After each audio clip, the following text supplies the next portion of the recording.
नमस्कार दोस्तों।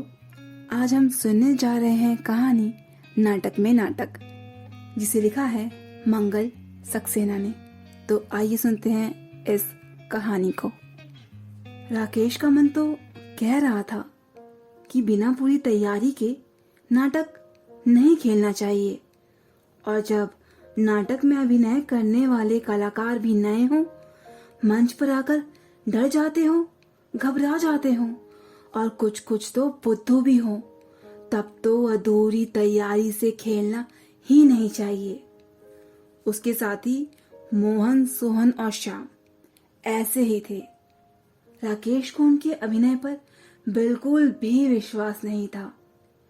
वह स्वयं अभिनय इसलिए नहीं कर रहा था कि फुटबॉल खेलते हुए वह अचानक गिर पड़ा था और उसके हाथों में चोट लग गई थी और हाथ को एक पट्टी में लपेटकर गर्दन के सहारे लटकाए उसे रखना पड़ता था।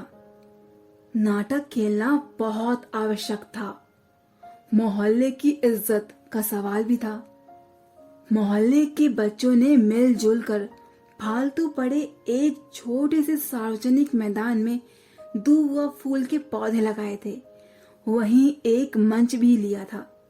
राकेश की योग्यता पर सबको बहुत विश्वास था। समय था केवल एक सप्ताह का। 7 दिन ऐसे निकल गए कि पता भी नहीं लगा। मोहन, सोहन और श्याम यूं तो बहुत ही अच्छी तरह अभिनय करने लगे थे, पर राकेश को उनके बुद्धूपन से डर था। हर एक अपने को एक दूसरे से अधिक समझदार मानता था, इसलिए यह भूल जाता था कि वह कहाँ और क्या कर रहा है। बस कहने से मतलब था उनको। दूसरे चाहे उनकी मूर्खतापूर्ण बातों पर हंस ही क्यों ना रहे हो, मगर वे पागलों की तरह आपस में ही उलझने लगते थे। राकेश ने पूर्व अभ्यास के 7 दिनों में उन्हें बहुत अच्छी तरह समझाया था। निर्देशन उसने इतना अच्छा दिया था कि छोटी से छोटी और साधारण से साधारण बात भी समझ में आ जाए। खैर, प्रदर्शन का दिन और समय भी आ गया। राकेश साज सजा कक्ष में खड़ा सबको खास खास हिदायतें फिर से दे रहा था। मोहन बोला, मेरा तो दिल बहुत जोरों से धड़क रहा है।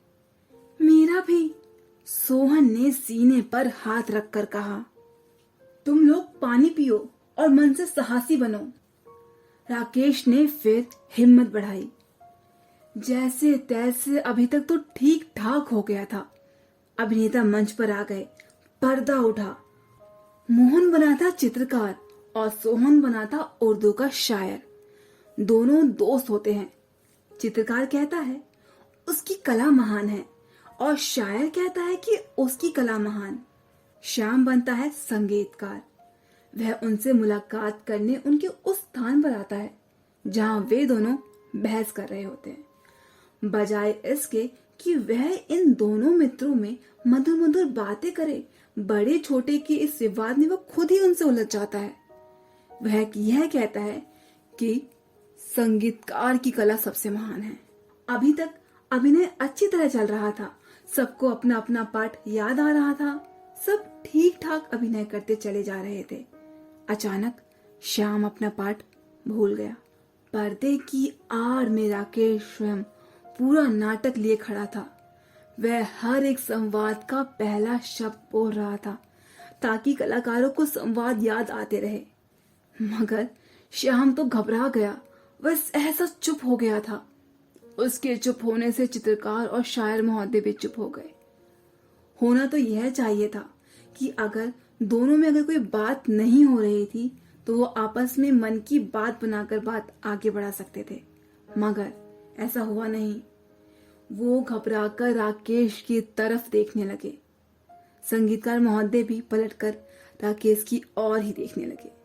राकेश बार बार संगीतकार जी का संवाद बोले जा रहा था, मगर आवाज तेज होकर माइक से सबको सुनाई न दे, इसलिए वह धीरे धीरे फुसफुसाकर बोल रहा था। संगीतकार जी को वह हल्की सी आवाज सुनाई नहीं दे रही थी। तभी शायर साहब संगीतकार के कंधे पर हाथ मारकर बोले, उधर जाकर सुन लेना, उधर जाओ उधर जाओ। संगीतकार अपना वायलिन पकड़े पकड़े राकेश के और खिसक आए। दर्शक ठठाकर हंस पड़े। संगीतकार जी और घबरा गए।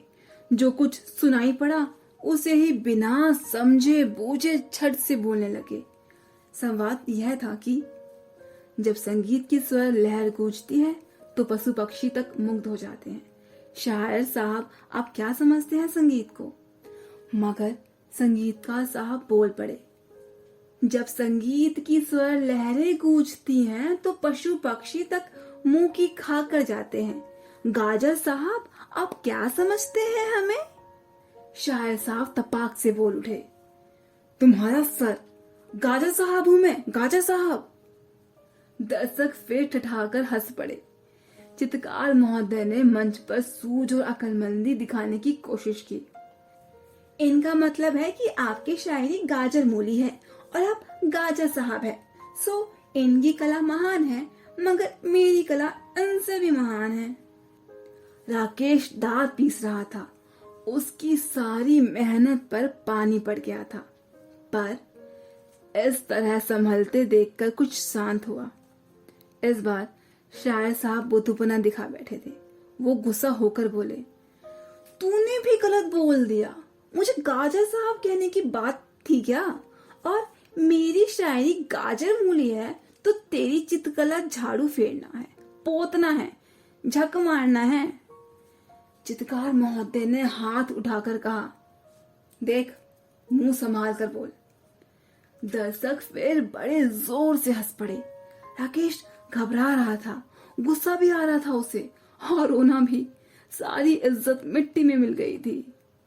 पर अब क्या हो, वह पार पार हथेलियों को मसल रहा था और कोई तरकीब सोच रहा था। इधर मंच पर तीनों जोर से तू में हो रही थी। चित्रकार महोदय हाथ में कूची पकड़े आंखें नचा नचा कर मटक मटक कर बोल रहे थे, अरे चमकादड़, तुझे क्या खाक शायरी आती है? जबरदस्ती ही तुझे यह पाठ दे दिया, तूने सारा गड़बड़ कर दिया। मुझे चमकादड़ कहता है? अरे आलू बुखेरे, शायरी तो तेरी बातों में टपकती है। तूने कभी टूथब्रश के अलावा कोई और ब्रश उठाया भी है? यहाँ चित्रकार बना दिया तो सचमुच ही अपने आप को चित्रकार समझ बैठा। दर्शक हंसी से लोटपोट हुए जा रहे थे। संगीतकार महोदय कभी उन दोनों लड़ते कलाकारों की ओर हाथ नचाते, कभी दर्शकों की ओर। तभी तेजी से राकेश मंच पर पहुंच आया था। सब चुप हो गए, सकपका गए थे उसे देखकर। राकेश पहुंचते ही एक कुर्सी पर बैठते हुए बोला, आज मुझे अस्पताल में हाथ पर पट्टी बंधवाने में देरी हो गई, तो तुमने इस तरह रिहर्सल की है? जोर जोर से लड़ रहे हो। अभिनय का दिन बिल्कुल पास आ गया है और हमारी तैयारी का यह हाल है। चित्रकार महोदय ने इस समय अक्लमंदी दिखाई और बोले, हम क्या करें डायरेक्टर साहब, पहले इसने गलती की। राकेश बात काट कर बोला, अरे तो मैंने कह नहीं दिया था कि रिहर्सल भी यही मानकर चलो कि दर्शक सामने बैठे हैं। अगर गलती हो गई तो वहीं से दोबारा रिहर्सल शुरू कर देनी चाहिए थी। और यह क्या कि तुम सब मिलकर लड़ रहे हो, सब गड़बड़ करोगे तुम लोग। बात राकेश ने बहुत संभाल ली थी। पर्दे की आड़ में खड़े अन्य साथी मन ही मन राकेश की तुरंत बुद्धि की प्रशंसा कर रहे थे। दर्शक सब शांत थे, भौचक्के थे। वो सोच रहे थे कि ये क्या हो रहा है। वो तो सोच रहे थे कि नाटक बिल्कुल बिगड़ गया है, मगर यहाँ तो नाटक में भी नाटक है। उसकी रिहर्सल ही नाटक था। मानो इस नाटक में नाटकों की तैयारियों, कठिनाइयों और कमजोरियों को ही दिखाया गया था। राकेश कह रहा था, देखिए हमारे नाटक का नाम क्या है? बड़ा कलाकार, है ना? और बड़ा कलाकार वह है जो दूसरों की त्रुटियों को नहीं, अपनी त्रुटियों को देखे और उसे सुधारे। तो इसलिए आइए हम फिर से रिहर्सल शुरू करते हैं।